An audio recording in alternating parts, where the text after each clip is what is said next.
Baik, kita mulai saja presentasi hari ini dari kelompok 11. Awal kalam, Assalamualaikum warahmatullahi wabarakatuh.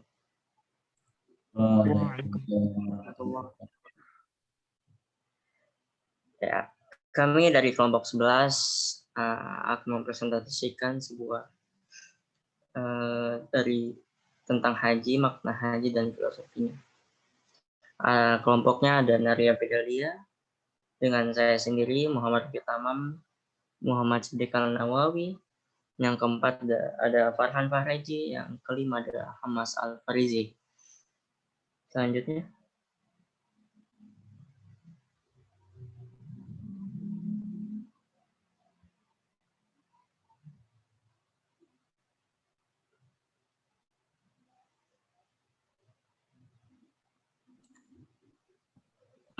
Pengertian haji. Haji, bahasa Arab.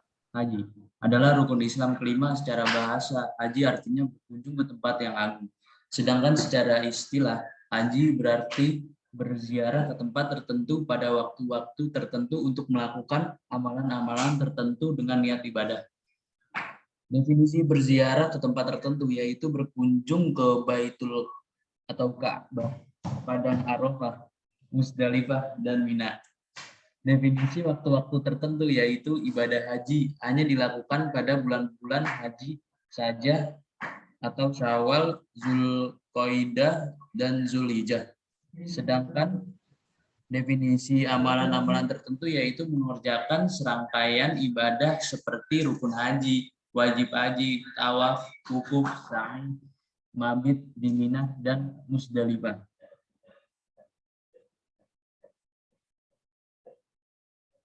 B. Hukum haji. Haji hukumnya wajib bagi setiap orang muslim dewasa yang telah memenuhi syarat. Syarat yang dimaksud adalah mampu secara fisik, ilmu, dan mampu secara ekonomi untuk mengadakan perjalanan ke Baitullah Arab Saudi minimal 1 kali dalam seumur hidup. Kewajiban atas ibadah haji dijelaskan dalam firman Allah Ta'ala berikut ini, yang artinya menunaikan haji adalah kewajiban manusia kepada Allah, yaitu bagi orang yang mampu mengadakan perjalanan ke Baitullah. Quran Surat Ali Imran ayat 97.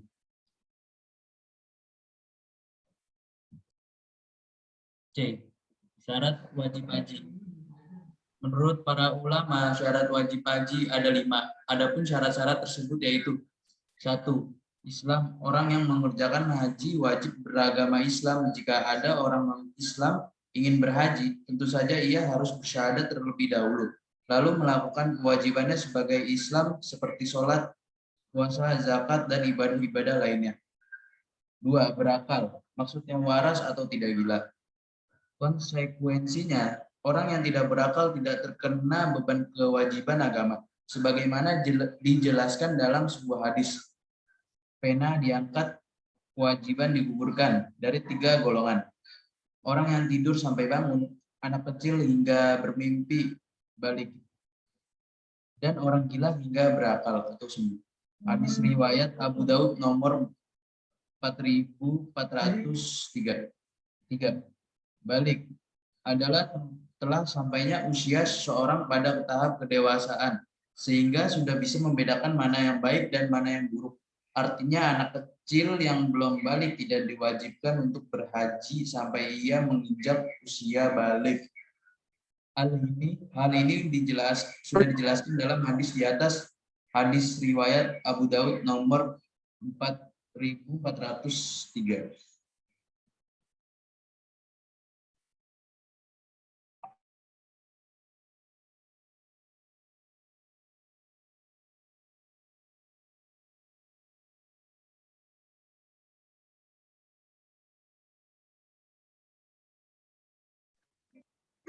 Yang keempat ada merdeka, yaitu orang yang bebas atau bukan budak yang terikat tanggung jawab pada tuannya.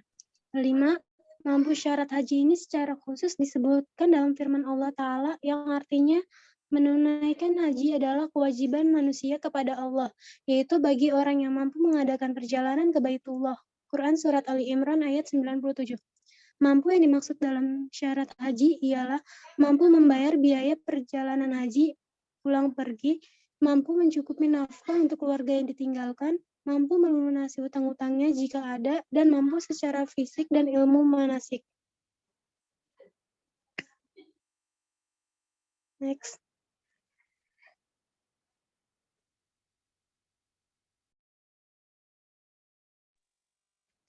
Rukun haji. Rukun haji merupakan sebagian amalan atau perbuatan yang tidak boleh ditinggalkan oleh seseorang pada saat ia sedang melaksanakan ibadah haji. Dan apabila rukun haji tersebut ada yang tidak dikerjakan, maka hajinya tidak sah.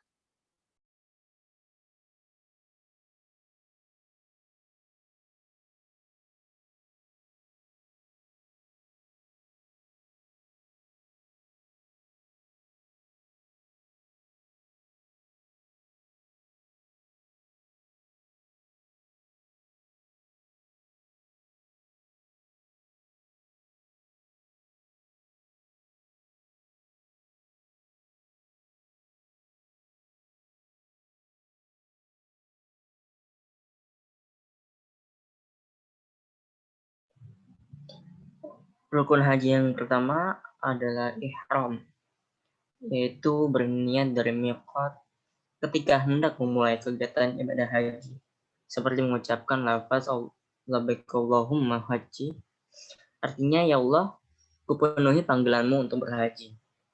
Lalu ada rukun haji kedua, yaitu wukuf di Arafah.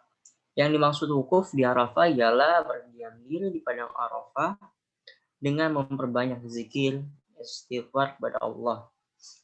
Waktu wukuf di Arafah bermula dari tergelincirnya matahari di Arafah, yaitu pada tanggal 9 Zulhijjah, sampai terbitnya fajar pada hari raya Kurban atau hari raya Idul Adha. Apabila seseorang berwukuf di Arafah di luar waktu tersebut, maka sama saja ia belum berwukuf. Itulah pendapat jumhur atau mayoritas ulama.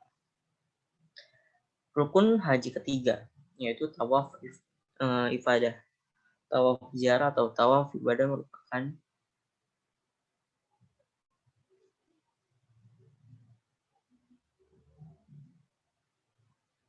merupakan bagian yang dilakukan setelah wukuf di Arafah.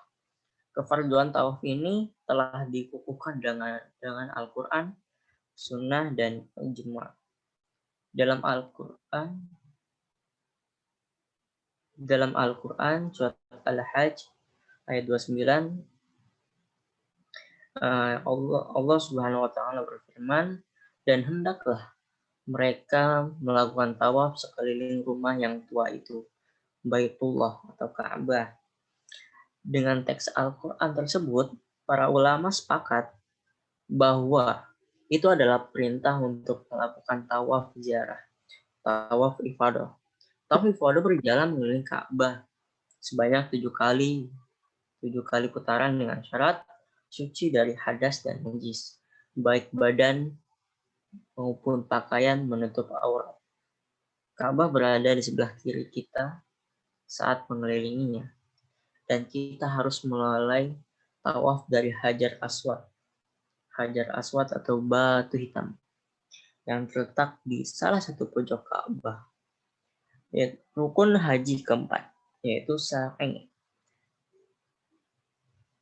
Rasulullah SAW bersabda, kerjakanlah sa'i, sesungguhnya Allah telah mewajibkan sa'i atas kalian. Sa'i yang adalah berjalan dari Bukit Safa ke Bukit Marwah sebanyak 7 kali putaran dan berakhir di Bukit Marwah. Dalam haji sa'i dilakukan setelah tawaf qudum. Rukun haji kelima, yaitu tahallul. Tahallul adalah mencukur atau memotong rambut paling sedikit 3 helai di sekitar Bukit Marwah, tempat terakhirnya melaksanakan sa'i. Dan ada rukun haji yang keenam, yaitu tertib. Tertib atas rukun-rukun haji di atas harus dilakukan secara berurutan, yaitu dengan mendahulukan ihram atas rukun lainnya, kemudian wukuf, lalu tawaf, dan seterusnya. Oke, next. Sunnah haji. Sunnah haji maksudnya adalah jenis amalan ibadah yang dapat menambah pahala bila dikerjakan. Amalan ini sebagai pelengkap pelaksanaan haji. Bila tidak dikerjakan juga tidak mengapa karena tidak berdosa. Apa saja yang termasuk amalan sunnah dalam haji? Berikut diantaranya: mandi besar sebelum berniat dan mengenakan ihram, menggunakan wangi-wangian sebelum ihram bagi laki-laki, melantunkan talbiyah berulang kali, melantunkan doa saat memasuki kota Mekah, mengucapkan doa saat memasuki Masjidil Haram, memanjatkan doa saat melihat Ka'bah, melakukan tawaf kudum, tarwiyah di Mina, mencium Hajar Aswad, sholat di Hijr Ismail, minum air zam-zam, dan melaksanakan tawaf sunnah selama Mekah.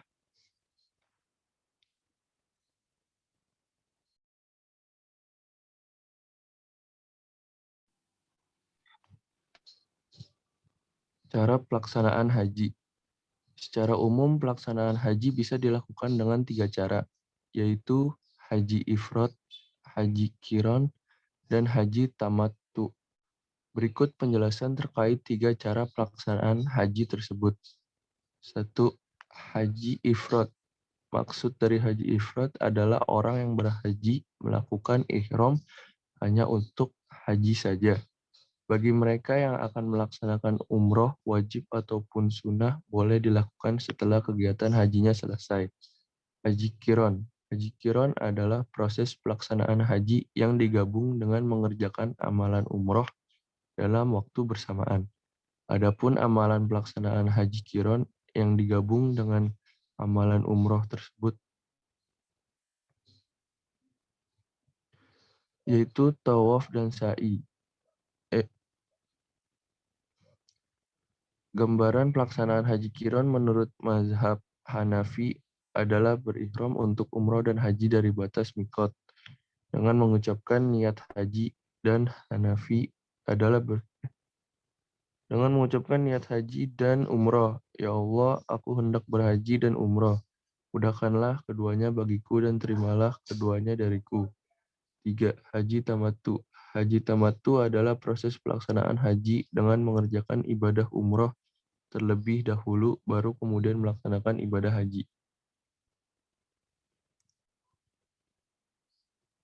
Dan dari kami, ada yang ingin bertanya?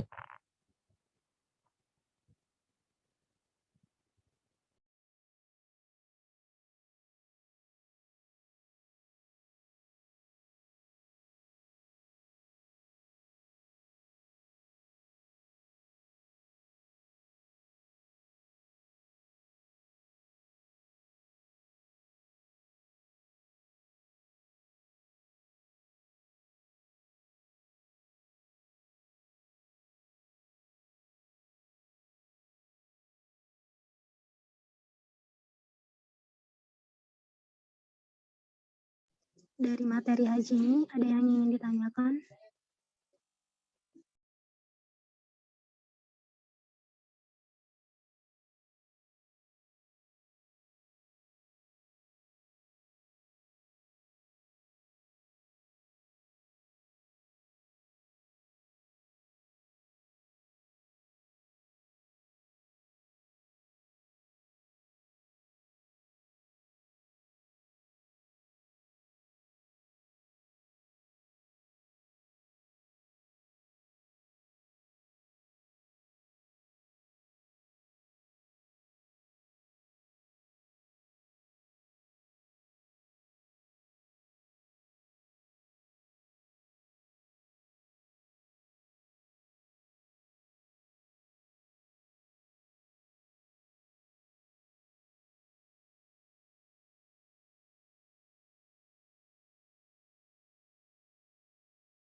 Ayo silahkan ditanyakan.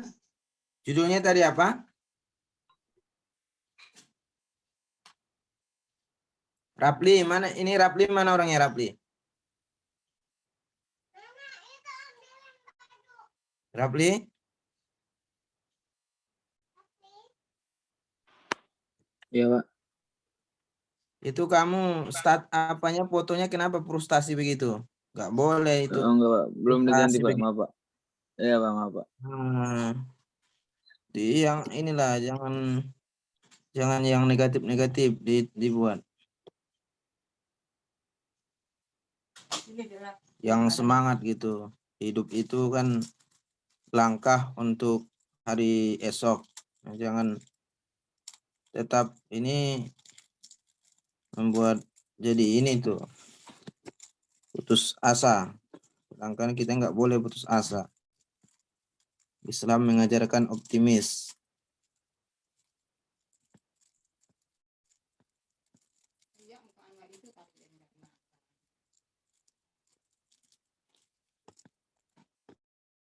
Buka-buka baik. Buka-buka baik. Tadi dia nggak dimakan sama dia. Silakan yang mau bertanya. Coba tadi judulnya apa ini pemakaran? Coba di Makna judul haji lengkapnya apa? dan filosofinya. Apa kurang jelas? Makna haji dan filosofinya, Pak. Coba secara singkat dulu jelaskan dulu filosofi haji itu seperti apa.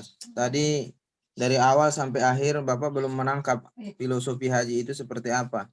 Dari penjelasan kalian itu belum tergambar ya filosofi haji itu seperti apa.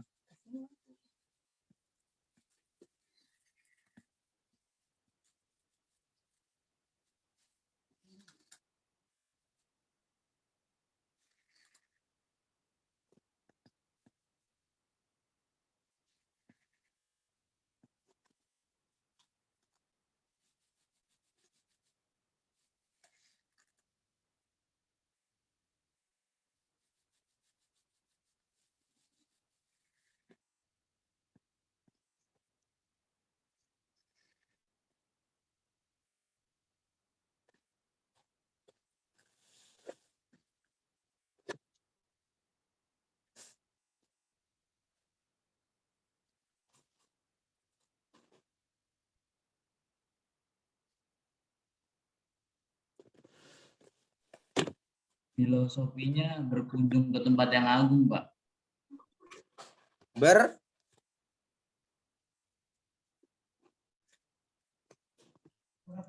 Berkunjung, Pak. Itu Berkunjung ke tempat yang agung. Itu berkunjung ke tempat yang agung bukan filosofi namanya. Itu prakteknya berkunjung ke Masjidil Haram, itu praktek namanya, teorinya. Filosofinya adalah natijah. Natijah itu disebut juga dengan filosofi atau yang disebut dengan pelajaran yang bisa diambil dari rangkaian ibadah haji itu apa. Nah, itu artinya itu. Filosofi makna mendasar dari perjalanan haji itu apa? Kenapa harus ada haji? Apa itu hikmah dari haji? Nah, untuk apa haji? Apa tujuannya haji? Nah, itu namanya filosofi. Orang itu berhaji buat apa? Apakah untuk ogah-ogahan supaya dipanggil haji?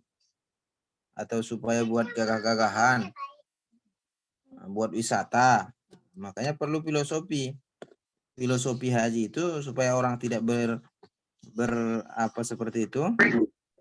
Nah, itu apa filosofinya? Pesan-pesan Panggilan Allah, Pak. Itu ya memang udah panggilan namanya.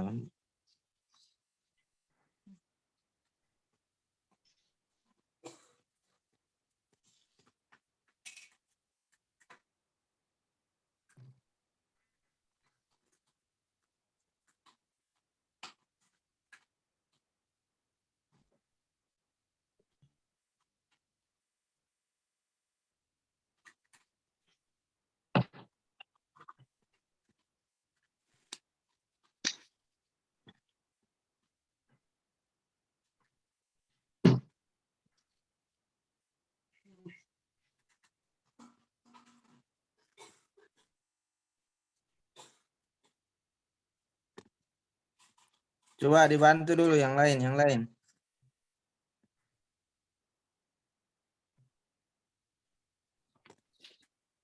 Ada 5 makna filosofis, Pak, dalam pengamalan ibadah haji.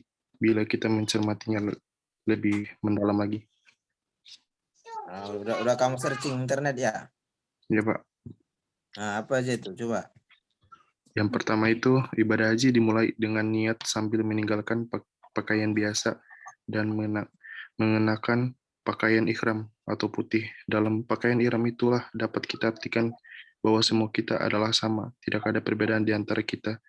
Apakah status sosial, ekonomi, profesi, politik, dan sebagainya. Sehingga kita semua tidak ada yang paling mulia dan terhormat kecuali kemampuan takwa kita kepada Allah Subhanahu wa taala. Dengan pakaian putih juga seseorang akan merasakan kelemahan dan keterbatasannya serta pertanggungjawaban kelak di hadapannya. Karena pakaian putih juga menggambarkan latihan meninggal dunia. Kenapa latihan? Karena memang tidak mati betul, dengan latihanlah kehidupan akan menjadi matang dan sistematis. Yang kedua, dengan pakaian ihram maka semua larangan harus diindahkan oleh pelaku ibadah haji. Janganlah sakiti binatang, janganlah membunuh, janganlah mencibit pepohonan. Mengapa demikian? Karena manusia berfungsi memelihara makhluk Tuhan. Sesama makhluk harus saling mengasihi, saling toleransi, meniadakan bentuk-bentuk terorisme, dan yang paling penting umat Islam adalah rahmah bagi seluruh alam. Yang ketiga, Ka'bah. Ka'bah yang dikunjungi merupakan simbol atas nilai kemanusiaan. Di sana misalnya ada Hijr Ismail atau pangkuan Ismail. Saat Ismail dipangku oleh Hajar, seorang wanita hitam, miskin, bahkan budak, yang bahkan kuburannya pun berada di situ. Namun demikian wanita itu peninggalannya diabadikan Tuhan untuk memberi pelajaran bahwa Allah memberi status seseorang bukan karena keturunan atau status sosial, tetapi karena kedekatannya kepada Allah dan keusahaannya untuk hijrah dari kejahatan menuju kebaikan, dari keterbelakangan menuju peradaban. Di sini bisa kita ambil pelajaran walaupun bangsa ini sedang terpuruk bagi sisi ekonomi, politik, kebudayaan, dan sebagainya. Tapi kita tidak boleh pesimis, berkecil hati, dan merasa tidak mampu berbuat apa-apa. Karena apabila kita berusaha bersungguh-sungguh untuk membangun bangsa ini dengan meminta pertolongan Allah untuk kemajuan dan keberadaban bangsa, insya Allah krisis yang terjadi akan segera selesai. Yang keempat, kita semua menjalani ibadah tawaf dan sa'i. Tawaf dalam arti menggambarkan larut dan meleburnya manusia dalam hadirat ilahi, sehingga manusia betul-betul mampu menjadikan hatinya bersama dengan Allah, kehusukan hatinya tidak diragukan lagi, dan terbentuklah pribadi yang mencintai sesama, bukan menteror sesama. Sedangkan sa'i menggambarkan bahwa tugas manusia adalah berusaha semaksimal mungkin dalam kehidupan seperti yang dialami Hajar dan putranya Ismail dengan ditemukannya sumur Zam-Zam. Sa'i merupakan perjalanan Hajar ketika mencari air untuk putranya. Dia memulai usahanya dari Bukit Safa yang berarti kesucian sebagai lambang bahwa untuk mulai hidup harus dengan kesucian dan ketegaran, dan diakhiri di Marwa yang berarti jadilah manusia yang ideal, bermurah hati dan memaafkan orang lain sehingga kehidupan penuh dengan kedamaian dan ketentraman. Dan yang terakhir di Arafah. Seluruh jamaah berhenti sampai terbenamnya matahari. Di sanalah mereka seharusnya menemukan ma'rifat, pengetahuan tentang dirinya dan perjalanan kehidupannya. Di sini pula kita bisa menarik benang merah agar supaya pemimpin bangsa ini memiliki pengetahuan tinggi, dalam arti pimpinan haruslah berjiwa bijaksana, merasakan perintahan rakyatnya seperti ketika merasakan panasnya di Arafah, tidak malah menekan rakyat dengan beban berat, malah mereka hidup dalam kemewahan. Karena hakikat kemabruran haji selain ditentukan oleh pelaksanaan ibadah hajinya sesuai dengan tuntunan Rasulullah SAW, juga sangat ditentukan oleh perilakunya. Imam Hasan Al-Basri menyatakan yang dimaksud haji mabrur adalah perubahan perilaku yang ke arah yang lebih baik, dan ia menjadi panutan bagi masyarakat sekitarnya. Pendapat lain mengungkapkan haji mabrur lain ialah kesediaan memberikan harta kepada yang membutuhkan, dan ia memiliki kemampuan untuk mengendalikan segala ucapannya dan tindakannya. Hal ini seperti ungkapan Ibnu Sina bahwa apabila kearifan telah menghiasi diri seseorang, maka orang itu akan melihat satu saja, melihat yang maha suci. Semua makhluk dipandangnya sama. Ia tidak akan melihat kesalahan-kesalahan orang lain, tetapi akan selalu peka apabila melihat kemungkaran, karena jiwanya diliputi oleh rahmat dan kasih sayang.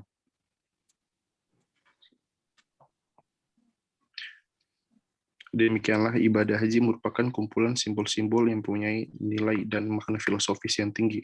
Apabila dihayati dan diimplementasikan dalam realitas kehidupan oleh masyarakat, khususnya para pelaku ibadah haji, maka akan mengantarkan kita kepada lingkungan ilahi dan kemanusiaan. Sekian, Pak. Apa yang bisa kamu pahami dari yang kamu baca itu?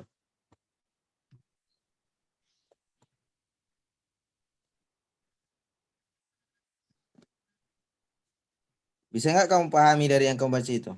Coba dulu, Muhammad Kobul. Mana Kobul?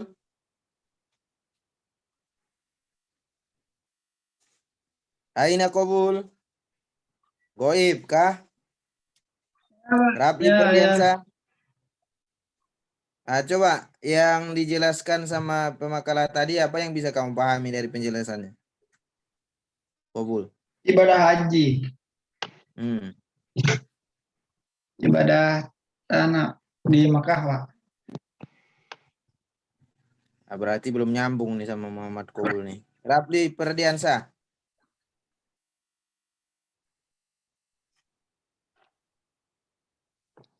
Gak ada orangnya. Reza Pahlevi.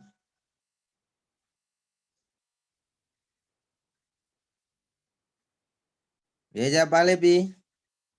Sapa Armelia.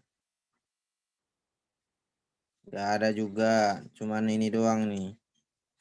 Yohana dia. Orangnya entah di mana, goib aja nih. Ripanur.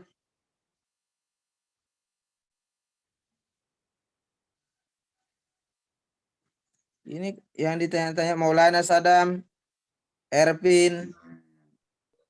Tidur tuh, Pak. Ya Allah ya Rabbi, ini orang belajar tidur atau belajar apa ini ya? Oh,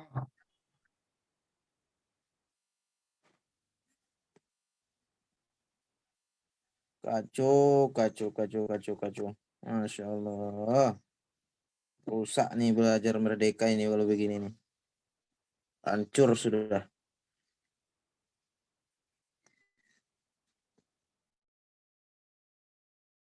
Paham. Si Kobul ditanya A, dijawabnya Z. Mana ini?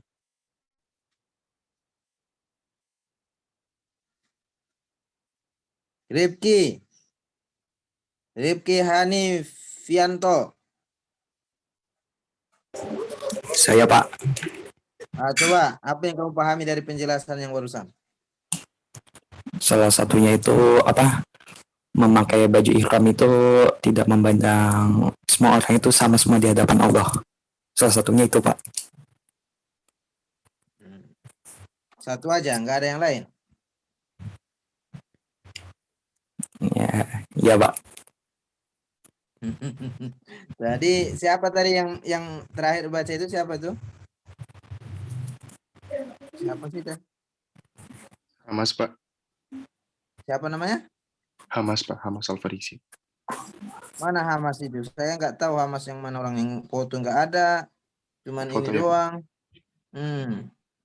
Kalau masih mending panggil. Ah, kalau si Kabul kan di sini foto gantengnya itu dipajangnya langsung sini kan? Iya dong. Yang mana Hamas ini? Bentar, Pak. Ganti. Nggak tahu ganti fotonya gimana. Nah, itu belajarlah sama si Kabul nanti ya. Jadi Ya, segitu tadi, segitu lamanya tadi si Hamas menjelaskan, yang ditangkap sama si Rifki Hanifianto itu cuma satu, Hamas. Gimana itu? Berarti Iya, yang tadi kamu jelasin itu sia-sia aja. Makanya kalau supaya lebih inilah ya, Walaupun memang ada makalahnya, tetapi supaya lebih enak dipahami, jadi lebih bagus pointer-pointernya. Satu memang sudah Iya, Pak. bagus tadi. Makna Ada nih, Mbak, haji umroh hikmah-hikmah itu. pelaksanaan ibadah haji ada, Pak. Nah itu Singkat jadi aja, Pak. poin-poinnya saja, jangan dibacain semua karena terlalu banyak juga pada lewat semua, jadinya nggak ada yang nyangkut kan. Oh iya, baik, Pak. Jadi inti-intinya saja, poinnya misalnya berapa poin, 3, 5, atau 7, segitu aja. Dari sekian banyaknya tadi aja kan sulit audiens untuk memahaminya. Baik, Iya, saya Pak. ulangi ya. Makna filosofi dari haji itu, pertama, makna dari pakaian ihram itu bahwa kita semua tidak ada yang wah di hadapan Allah. Tidak ada, semua di hadapan Allah itu sama. Yang membedakan itu hanyalah kualitas keimanan dan ketakwaan masing-masing. Mau dia pejabat, penjahat, mau dia siapa saja, polisi, apa semuanya itu di jabatan-jabatan yang dia pangku di dunia ini, di hadapan Allah itu semua sama. Mau dia bisa membeli baju yang miliaran, ratusan miliaran, tetapi tidak boleh. Yang diperbolehkan melaksanakan haji dan umroh itu adalah baju putih yang tidak berjahit, sama semuanya. Nah, itu filosofi yang sangat dalam ya, artinya bahwa memang manusia itu tidak ada apa-apanya di hadapan Allah, semua sama. Warna kulit, jabatan, pangkat, semua tidak ada dipakai di situ. Semua menjadi hamba. Nah, ketika mereka menanggalkan pakaian-pakaian dinas, kehormatannya semuanya sama. Walaupun dia seperti yang saya katakan tadi bisa memakai pakaian yang mewah, tetapi di saat pelaksanaan haji umroh itu tidak diperbolehkan. Kemudian filosofi dari haji itu bahwa nanti kita di mahsyar, nah itu yang kedua ya. Yang kedua nanti kita ibaratnya itu kita seperti di mahsyar nanti. Nah, sedangkan di dunia ini saja ketika orang yang berhaji itu wukuf di Eropa itu sudah seperti padang mahsyar, padahal masih di dunia. Manusia hanya sedikit. Bagaimana nanti kalau di mahsyar dibangkitkan oleh Allah mulai dari dahulu Nabi Adam sampai sekarang? Itu tentunya sangat mengerikan ya. Disitulah kita akan mengantri untuk dihisap amalannya masing-masing. Maka dari itu kita harus mempersiapkan bekal untuk mendapatkan naungan di mahsyar, di mana tidak ada naungan kecuali naungan Allah Subhanahu wa taala di situ. Bagaimana nasib kita nanti di situ bergantung amal kita selagi di dunia. Kemudian yang ketiga, filosofi dari melontar jumroh. Ada lontar jumroh itu adalah melepaskan sifat-sifat yang tidak baik, ya, sifat-sifat yang tidak baik, kemudian menggantinya dengan sifat-sifat yang baik. Selanjutnya, yang keempat, filosofi dari haji dan umroh itu bahwa Allah tidak memberatkan siapapun di antara hamba-hambanya, melainkan bagi mereka yang mampu. Dan yang kelima, walaupun banyak sebenarnya, tapi cukup 5 saja, nanti silahkan Anda baca dan pahami saja. Yang kelima adalah dari makna perjalanan haji dan umroh itu, setiap manusia atau hamba Allah itu, mereka itu mendapatkan apa yang mereka dapatkan? Mendapatkan keadilan dari Allah Subhanahu wa taala. Bagi mereka yang tidak mampu berangkat haji ataupun umroh, mereka bisa mendapatkan pahala yang sempurna seperti orang yang haji dan umroh. Kepada siapa? Mereka yang sholat subuh berjamaah, kemudian dia duduk berzikir i'tikaf sampai terbit matahari hingga ia sholat syuruk, maka ia mendapatkan pahala haji umroh yang sempurna, sempurna dan sempurna, sampai diulang oleh Nabi 3 kali. Maka makna filosofi dari haji, tadi kita lihat ya, makna filosofi dari haji dan umroh itu adanya keadilan Allah bagi mereka yang mampu melaksanakan ke Baitullah, dan bagi yang tidak mampu pun Allah siapkan pahala haji dan umroh bagi mereka yang mau sholat subuh berjamaah, iktikaf, dan sholat syuruk. Demikian, semoga bisa dipahami. Silakan kalau mau ada yang ditanyakan, kalau tidak ada silakan Hamas ditutup saja. Itu ada yang bertanya Pak di chat. Nah, silakan. Silakan dibaca, apa itu?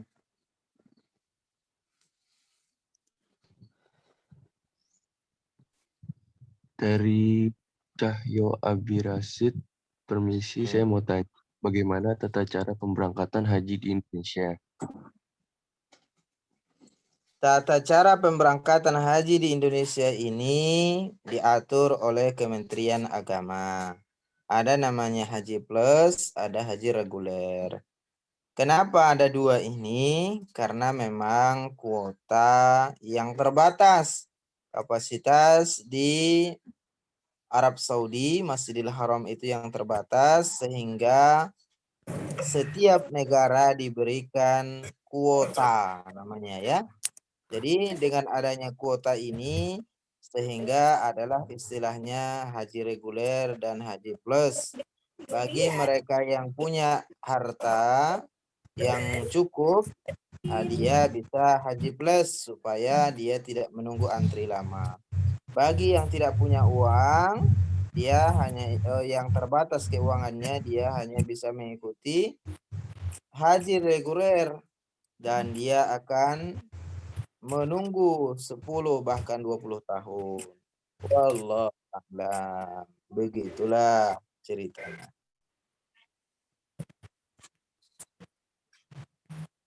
Bapak udah naik haji belum? Alhamdulillah naik haji sering. Naik hajinya di Indonesia. Pahala Indonesia. Alhamdulillah.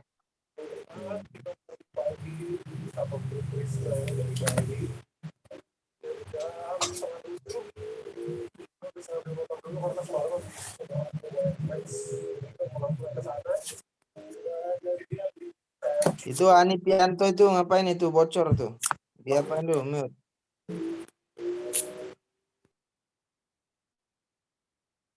Silakan ada lagi?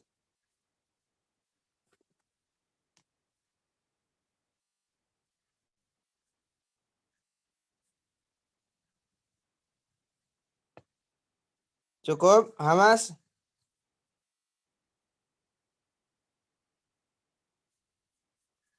Mana Hamas? Ya, Pak. Kalau sudah cukup, silakan ditutup. Demikian dari Bapak, Nasrun minallah wa fathun qarib. Wa basyiril mu'minin. Wassalamualaikum warahmatullahi wabarakatuh. Waalaikumsalam warahmatullahi wabarakatuh. Waalaikumsalam warahmatullahi wabarakatuh. Silakan di learning ini ya. Kehadirannya di